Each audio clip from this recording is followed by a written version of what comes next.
Between 1968 and 1972, America launched 9 human missions to the moon, 6 of which successfully touched down, allowing 12 men to walk on the lunar surface.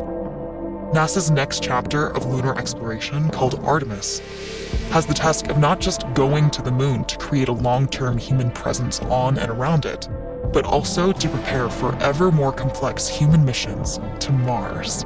In short, everything we must be able to do here, we must first do here. So, what will an Artemis mission look like?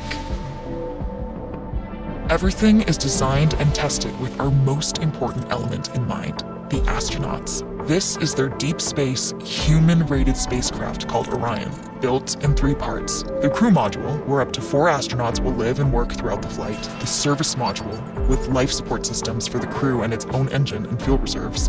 And a launch abort system, with engines capable of pulling the crew module to safety during launch should anything go wrong.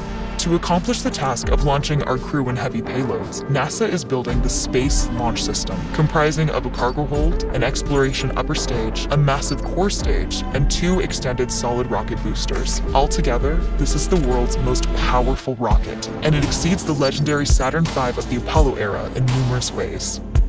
Sitting on the launch pad, the entire rocket, fully fueled, weighs just over 6 million pounds, 5.2 million of which is just the fuel.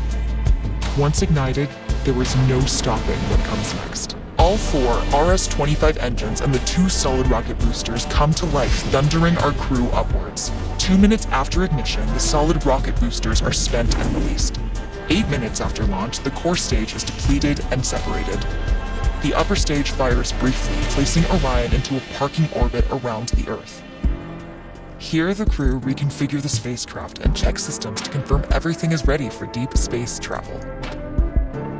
With a go from mission control, the crew reignite the exploration upper stage engines to leave Earth entirely.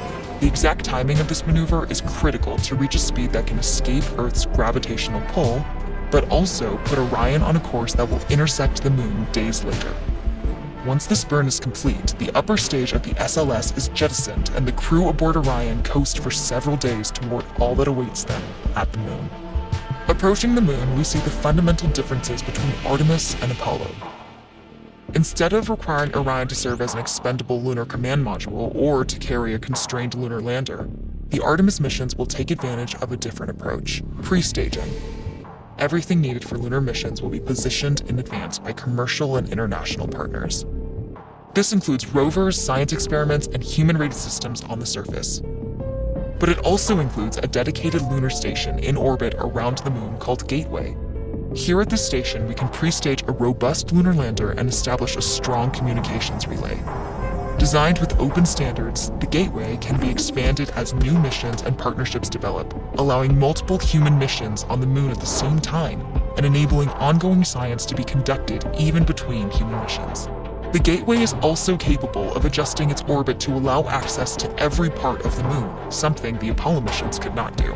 But the real key in this approach is placing Gateway in a unique halo orbit to perfect the maneuvers needed for Mars missions.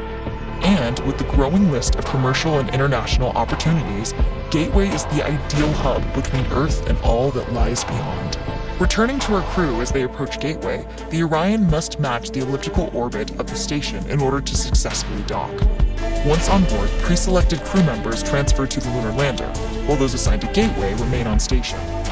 The lunar lander system itself is built for 3 unique steps: descending from the halo orbit of Gateway down to a low lunar orbit, descending from low lunar orbit to the surface, and once the lunar mission is complete, launching from the surface of the moon and ascending all the way back to the orbiting Gateway.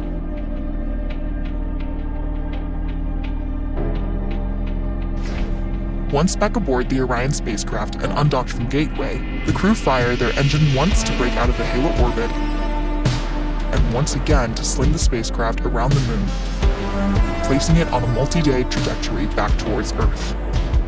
As they near the end of this journey, the service module is released, and the crew module is oriented heat shield first.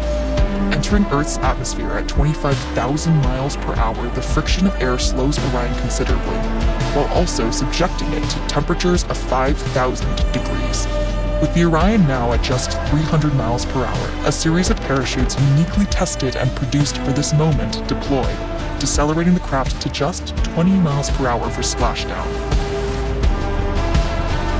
With each successful mission, Artemis ushers in the next wave of men and women to explore our moon and prove that together we are ready to go beyond.